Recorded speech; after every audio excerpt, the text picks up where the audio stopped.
technically guys, ang RSGC ngayon ibang version to. Oo, mainit. Kung ang Smart Omega News ay bagong barangay, for RSGC, take 2 nila to eh, a 2.0. Oo nga naman. Diba? 2.0 version.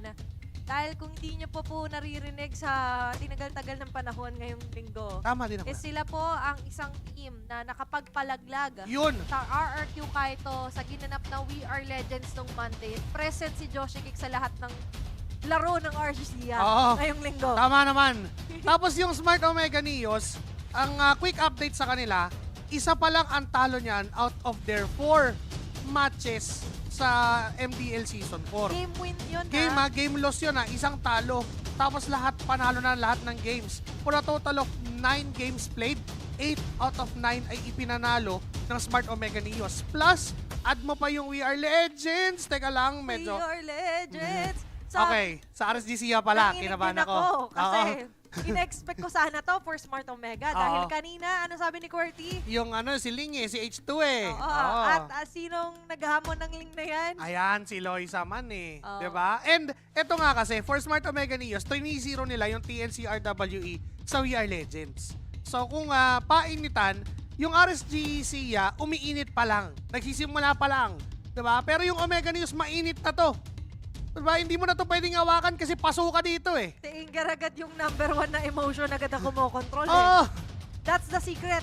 I'm always mad. Parang si The Hook. Diba? Ewan ko pero ganun yung nakikita kong persona kung i-edit ko man. ay! Pero wait lang! Wala Hayabusa! ba yung link? Yung Hayabusa ni Kuya mo H2. First time! Kanina, sige, sabi niyo malupit umasasin. Ayan na. Anong ibabalik niya ngayon? Hayabusa pala. Ayan na nga. First time niya itong gagamitin this Dito. Season 4 Oo. sa MDL. Nagbabalik ang Hayabusa ni H2. For sure, wala naman dyan si Chakno at hindi magiging tank Hayabusa yan tulad ng nangyari sa stream. At hindi makikipindot at hindi nakipulbo si Kuya Chakno dyan. Disclaimer. Disclaimer lang. So ngayon, solo basag na maglalaro si H2 ng Hayabusa. Ay, Harit, para kay Wes. tapos umangela agad ang RS. Angeling. Nakakita tayo earlier ng Angela, but sadly hindi gumana dahil nakita natin na parang kinapos ng damage yung ibang sides nga nila. Oo. Diba? And definitely ngayon for Shisia, they have somewhat of a leverage. Pwede naman nilang i-roam to eh. Hindi pa naman sobrang basado Tama ngayon naman. yung nagiging draft for Shisia. But aside from that, napansin nga natin dito yung agarang, pagkapili nung Arif, pan mo agad yung Lunox. Oo nga. For Smart Omega Neos, they want to prevent na si Westside Kila ay makill. Tama Dito. din naman. Kasi may record na yung RSGC eh. Kumbaga, pag nag-pick ng harit ng kalaban, lulunox gold tayo. Event, no? Oo, sure ball yun. The Benkin. Ayan na naman. Ayan na naman yung Benkin connection. Kaso, hindi mahaba buhok nila. Hindi sila pang Ben eh. Ang mahaba buhok si Tito Docmen eh. Ay, salute. Oo, kaso, high loss ba ni Tito Docmen to? Kasi pag high loss ni Tito Docmen yan, Glorious Pathway tayo gagawin yan. Feeling ko, bibigay to kay Dan. Ay, Tapos tay. umidit si Kuya mo, Docmen. Ay, Open pong edit, mga kaibigan. oo nga Yung pala. edit ni Kuya mo, Docmen, ay mainit talaga. Ito po yung mga pa-flicker onward, tapos sabay bitaw primal rat. Oo, Kasi parang ang sumot tapos tumalikod kagad kasi alam mo na Ay, pasok yung tira mo. mala Stephen Curry. Ay, yung paletas, may Ah. night-night. Oh, my good night. Oo. Kaso kay Tito Docmen, ang signature move niya, salute. Ay, salute. Salute talaga. So, ang titingnan natin kung ilang salute ang gagawin ni Tito Docmen ngayon. Bilangin na. Minimum of 1, maximum of 2 yan. Pag napanalo, ayan na nga yung edit. Ay, I knew it. Ayan na. Okay, 10 segundong katahimikan. Na joke lang. Hindi na pala kung dito yun. Edit nga ni Docmen. Tapos, feeling ko din naman, interchangeable pa. Depende sa mood nila. Tapos, Kay Kuya Dan. feeling ko pwede silang kamata dito. Bumix or Aurora. Hindi ko Aurora. Pang Aurora yung Aurora. galawan ni Seika eh, no? May juice. Akala ko may juicin. Nagulat ako eh. Hindi. Tinanggal agad eh. Tinanggal pala agad. Reaction eh. Pero, for RGC naman, ano pa ba yung kulang? Tapos Gold. silang gold lane. Or somewhat for roam kung sakali post-post ng Angela or mid lane. Or Diba? XP. Baka, Rome Terisla, men. I just can feel it. This is a Rome Terisla. XP CC, tapos mid lane Angela. Plus, Nathan, to okay. compensate for the magic. The damage Oh, yes. that was missing earlier. Yes, come on. Ito So, na yung English magko- conference. Ito na yung magko-compensate. Yes. Wala, yes. The compensation is real. Kasi And, ang ay. pagpapakilala, how are you? Oh. tama. Ito, papakilala din si Seika with his Valentina. Ako kopyahin niya, hard guard. Hard guard tapos Hayabusa. Oo. Ayan na naman tayo, An- Hayala. Anjebusa? Ayan, si Hanjebusa. Kasi Hayajela. Pero Valentina eh, doon tayo sa Oo. Athena. Sa Valentin. So, Hayatina. Hayatina. Yan. Kasi Parang- pangit yung balimbusa. Oo, hindi demure, hindi Tama. cutesy pakinggan. Pero syempre, ang mas cutesy pakinggan or basahin sa comment section ay kapag pinakita nyo yung suporta nyo sa ating mga team. Tama. Dahil- I-comment nyo lang. Ngayon ay bawat series win. Ayan na, linahin ko. Series win, 1 puntos po equivalent. And they need all your support, cheer man yan, or prediction. So kung sino nga ba magtatagumpay dito para sa matchup na ito? Is it going to be RCCA or Smart Omega Neos? Hayabusa versus Ling. Medyo classic na matchup. Nauna si Kuya H2 sa pagkuha ng first buff at dedre-diretso na rin niya sa kanyang purple buff. Tapos pa-red buff naman itong si Loisa. Actually, yung nagiging trend for MBL, kahit naka-assassin lineup, hindi ganun kabilis yung pacing. Hindi. Diba parang nag-checking the waters muna yung mga assassins eh. Kahit kanina, di ba yung first turtle around 4 to 5 Oo. minutes yung sa previous matchup natin. So definitely, kahit assassin, hindi dapat more on kill din yung pinafocus, more on the macro din. Pero ang focus din, syempre, ng ating mga viewers is kung supporter ka ng RCCA, comment using hashtag RSGX all the way or hashtag RCCA at ito na yung hashtag Take2. Will they take 2 wins for game win dito sa Smart Oo Omega? nga. Pero kung Smart Omega naman ang iyong sinusupuan, for comment using the hashtag SmartOMGN and hashtag Bagong Barangay Omega. Okay, mid lane Teresla and Aroma Angela. Nakikita natin H2 wow with the Ugi Shadow. Kill against Loisa 1v1. Low on HP pero walang nangyari. Atrasan lang. Kung may retry doon sa H2, baka eh. Ah, Kakaano pa lang po, CD. Pero mas sa tingin nyo mananalo bukod sa jungle matchup? Is it going to be RCCA tama. or Smart Omega Neos? Ayun yung mga nakakatakot na pagpasok ng Hayabusa na maaari nating maasahan na pondoan agad ng Smart Omega. The early bird eh. The early ninja. The early ninja. The early ninja. Okay, the ninja way.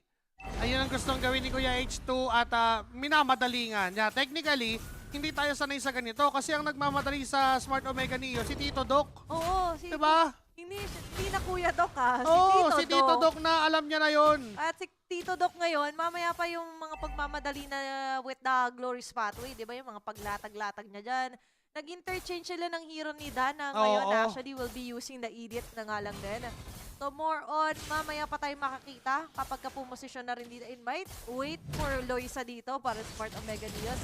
Bago nila ilabas yung secret weapon nila sa H2 na busy doon sa may bandang likod, ha? Pares naman silang perfect buff. Nagka-flickeran mula kay Dan pero walang mahuhuli. Ken is still holding on to the turtle. Nagkakapwestuhan lang yung dalawang assassins. Wala pa. Hindi, meron. Naka-purple buff din itong si Loisa. Naka-orange buff din. Oo. Pati si H2. Wala pa nangyayari. Tito Docman papasok. Nakita niya si Zay. Nandun naman si Ken. Minasahe si Tito Docman. Ay, sinalubong! May penalty zone. Nagka-flickeran. Nagka-alisan. Ugi shadow kill. Tapos may hard guard nga lang para iligtas si Zay. Pero papasok na muli si Dan. Onward Earth Shatter play. Pero because of the sustain, because of the heals, because of the blades, Docman will fall down at hindi pa tapos dahil low on HP si Dan. Pero hahabol pa rin si Zay kan H2. Wow, susubok na kumuha Pwede, ng kill. pwede Another to. Shadow. One shadow in. Kukunin si Ken. One shadow out. Tapos atras. Grabe, no? Ilang rounds ng boxing yung nakita natin. Pero Ang dami. tig-isa lang yung naging palitan doon. Pero yung turtle ay buhay pa rin naman. Tama. So far. Pero pinaka masasabi ko doon na medyo may kalamangan na nga lang din is no one as of now. Kasi Pantay eh. pantay po. Yung mga nakuha nila kahit papano medyo malaking dagok yon, especially yung rotation na medyo nahihinder. Tama. Pero kasi yung turtle wala pong nakuha. So definitely it's still an all here para sa ating mapa. Hindi rin naman nagkakala yung net worth. And sa ngayon ay makikita rin naman natin yung parehong junglers natin. Kailangan muna lang kunin yung mga orange-purple nila bago sila sumabak Tsaka, for tinan round 2. mo, 4 minutes na. Supposed to be pangalawang turtle na eh. Eh, na. Eh, wala pa. Ito yung trend eh. Simula kanina kaso, West. Nagkabigayan doon. Si Vent Ay, tsaka si pinikiran. West. Nagka-flickeran. May hard guard. Ayoko dyan. Pero sila sa makakaretry nung unang turtle as of the moment. 4 minutes and 20 seconds. Yun. Okay, tandaan nyo yan. Dahil ito yung mga record natin sa longest first turtle take. Tama din naman. Okay, pero RGC yun, ganyan. Okay lang. At least sa dulo ay nakuha pa rin naman. Better late than never. Akala ko sorry eh. Oo, better late than never na lang. Better Yung sorry, late than never. hindi nila kailangan mag-sorry, hindi nila kailangan tumawad ngayon. Tama naman. Diba? Pero ito, dapat wala kang patawad. Oy! Sika ka, oh. Oy! Nagkakaroon ng bigayan doon sa bottom lane. Si Dan ay kamuntik-muntikan. Nagamit na rin yung curtain call. Pero wala pa namang nangyayaring masyadong aksyon at nagkakaanohan lang. Kakaambahan lang. Dalawang kupunahan, ginamit ni Seika. Dokmen. Hawak niya yung penalty zone. Pero hindi pa naman niya ginagamit. Nandun sa bottom lane na naman ang aksyon. Si Kyurem at si Ken. Duo sila at ang katapat ay si si Dan at si H2O. Pero teka lang, top lane. Loisa ay sumusubok, umikot, pero wala Wait pa lang. ding nangyayari. 1-1 pa rin yung score! Grabe si Seika. Si Seika lang hindi nahitignan ko. Ganun siya katapang. And also, yun naman talaga dapat yung level of aggressiveness mo pag naka-Valentina ka. You have the dashes, you have the damage. And of course, may flicker naman siya if ever man. Oo. Kung mag-all-in sa kanya, penalty zone lang din naman. Tsaka ang dami niyang way. Mapapabuti. And as of now, hindi muna siya yung tamang tao kung ikaw ang RCCia na puruhan. Oo. Kasi baka mamaya may umaali-aligid na H2O. Kahit isa lang yung mahuli dyan, magpe-fiesta doon yung Mugi Shadow Kill eh. Ayaw nga, piyesta, barangay. Barangay. Oo, so, ayan na. Kahit sa barangay, pag nag-fiesta, hindi mo na kailangan imbitahin. Oo. Automatic na eh. Pag nakita mo, nakasabit na yung mga banderitas, abangan mo na lang kung kailan tutugtog yung musiko. Kaya kailangan dito, nakaantabay ka. Kasi mamaya, yung pag-ikot nyo, magbunga ng isang magandang handaan. Pero handa naman dito si Doc Mena. Diyan na nga si Jan. Naipaangat. Napanakap ulit. Primal Art gagamitin ni Dan. May heart guard na gagamitin. Si Zay is low on HP. Pero mukhang si Ken ay tuloy pa rin sa pagmamasahe sa mga members ng Smart Mega Neos. Kaso nga lang siya dito yung nabalibag pabalik. Nandyan na rin sa Manwes para magbigay ng damage. Pero dun sa baba, may nangyayari. 1v1 na naman yung jungle. And Loisa at si H2 nag-decide sila na, pre, tama na muna. Grabe yung handaan, tumugtog yung musiko eh. Nung dumating si Dan, Dan. Okay, tumugtog. Ayun yung musiko na inaantay nila. And definitely for Smart Omega Neos ngayon, it's going to be a free turtle dahil malayo-layo sa vicinity dito si pareng Loisa. Nasa kabilang barangay. Ayan, nasa kabilang barangay. Nasa kabilang barangay. Dumadayo pa. Dumadayo pa, naghanap pa ng spaghetti at ng Shanghai. Hindi pala pag mga piyesta, gusto ko dun yung sinaing na tilapia. Ako gusto ko yung mga menudo. Ayan, yung mga menudo. Oo, pero yung men, bopis. ayan, mga famous caldereta. Yan. Pero mamaya, parang hindi muna yon yung mga pwedeng ulamin kapag ikaw, mga Smart Omega Neos. Oo. Mga pwede mong ulamin dito, ayan. Mga hinuling Kyurem. Yan. Hinuli. Mga Loisa na kukunin bigla dito with a tusok. Pinaupong Loisa, yung mga Ayan. ganon. Pero syempre, ayon sa hula na madla ni John Noel Vlog, tingin ko, Smart Omega Neos to, 2-0. Tingin niya yun. Tingin niya yun. Pero kasi, yung ibang mga viewers dyan, may iba din tingin. Kaya mag-comment na kayo kung ano yung tingin nyo para makita din naman namin. Pero ito ang titignan muna ni Doc Men. Yan. Pre, tingin ha. Okay? Medyo may umaambang Kyurem sa likod. Parang libre yata, pero may nararamdaman ako. May enemy missing na Ven dun sa may bandang taas. Alam mo, walang nangyayari. Gusto ko pati yung paglakad, piniplay-by-play na. Lalakad sila papunta top lane. Papasok sa H2O. May mga shadows. Kaso nga lang nasaktan siya. Si Venom mawawala din naman. Mga quad shadow out pa. Ito si H2O. Pero nilatag yung Zaman Force. Pero the zone na kinopya ni Seika. Pero ngayon dire-diretso ang barangay at atras ang Sia. Pero ang sakit pa rin ng mga damage na binibigay ni Zay. Dahil nga naman Teresla din siya. Pero may nag-aabang na H2O siya masyado. Susubok ba? Pero mukhang hindi niya itutuloy. Disiplina ang call, pero nakita niya si Loisa, babatiin lang niya, happy fiesta, pero may Tempest of Blaze na gagamitin, wala nang Ugi Shadow Kill na gagawin si H2O, kaya wala nang palag, pero ngayon ay makaka-atras. Ugi Shadow Kill, wala, kaya Quad Shadow out na lang. Grabe, for Smart Omega Neos si Doc Men. Yung isa sa napitas doon. Pero for RCC, ito yung maganda, hindi sila basta-basta nagpapa-aura. Diba, katulad nga ng sinabi doon ni Qwerty, pero medyo nakakakaba yung mga ganong take. Oo. Dan, pero linawin lang pala natin, in terms of role, ang original post for mid laner si Zay. So yung Oo. Terizla, kung i-assume natin in paper, it's actually a mid Terizla. Oo, may farm. Tapos, ano pa rin po ito, somewhat roam na Angela. Pero kanina kasi, napipilitan din siyang rotate. So parang dual purpose para Oo. sa kanila ni Kyurem yung ganitong klase na trade-off pagdating sa heroes. Akalain mo, dalawang turtle lang, tas Lord na pala. Ang tagal kasi kunan yung unang turtle eh. 4 minutes eh. 4 minutes ba naman eh? Sana 3 yan, naging 2 na lang. Okay lang. They'll Oo. take it. At least ngayon, equal. 1-1. Okay, Pero 1-1. 1-on-1 doon sa may bandang taas. Tignan natin doon. Pero mamaya na pala. Sabi Ay. ni Loisa, basag muna ako ng torre dito. Nagamit yung Tempest of Blades. Oo. So may call ngayon na Smart Mechanism. Pwede tayo mag-take ng turtle. Feeling ko, reset lang yung Lord. Angat ulit tayo ng konti. Yung dalawa, oh, kita sa split cam. Nagkabigay yan! Naku! Nakakapag-quad shadow! Palayo si H2! Nakaligtas si H2! Pero dito sa gitna, yung laban, may nangyayari pala dito dahil yung Smart Omega Neos nakakuha ng isa, it's gonna be Ken. At si Dan naman, para sa Smart Omega ay tutumba na rin. So ang daming nangyayari, may sariling laban yung dalawang jungle, tas yung apat na miyembro, ikaw na bahala dyan H2, ikaw na bahala dyan Loisa, basta kami may sarili kami laban, di ka namin pupuntahan. Pero ang lupit nun. Hindi ko alam kung ano yung tututukan ko. Kasi doon sa minicam, tinitingnan ko, makakatakas ba sa H2? Makakatakas ba? Na nakatakas. Tapos Diba? yung nasa gitna naman, nakakuha sila ng tig-isa. Pero imagine that's Ken versus Dan. Pero for Smart Omega Neos, parang kahit papano, hindi rin naman sila nagdiwang na nakakita sila ng ganong klase ng opportunity. Kasi kung papansinin niyo po, wala pa po silang napupush na linya or torre dito sa Ay, RGC. oo nga. So in terms of pressure and rotating around the map, hawak to ng RGC. And right now, kahit ang Smart Omega Neos, hindi nila mag-go din basta-basta itong Lord na ito. Kasi may threat pa rin na baka si Loisa out of nowhere, biglang sumuperman.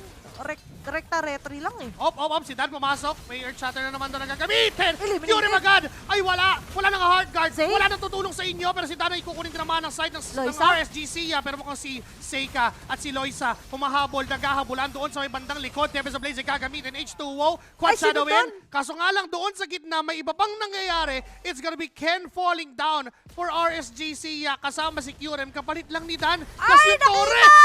Nakita pa ni West ang isang synchro question. Tapos ang buhay ng isang Nathan. Tatlo ang mabubura para sa RGC habang isa lang ang nasakripisyo para sa Smart Omega Neos. Pero it was all worth it. Dahil bukod nga sa kill na nakuha nila, may Lord pa sila sa kamay nila. Sabihin na natin, oo, nagsasucceed dito sila Loisa sa pag-split nila onto the lanes ng Smart Omega Neos. Pero kasi instant, lalo na may kasabay na Lord, level 1 man ito, mabilis na makakapag-push ng mga torre, mabilis na mai-equalize yan ng Smart Omega Neos. Ito na naman yung power of ronda eh. Ito na naman. Rumoronda lang sa mapa, tapos nakaka-jackpot sila ng huli. Okay, Concealers, nakita ni Zay.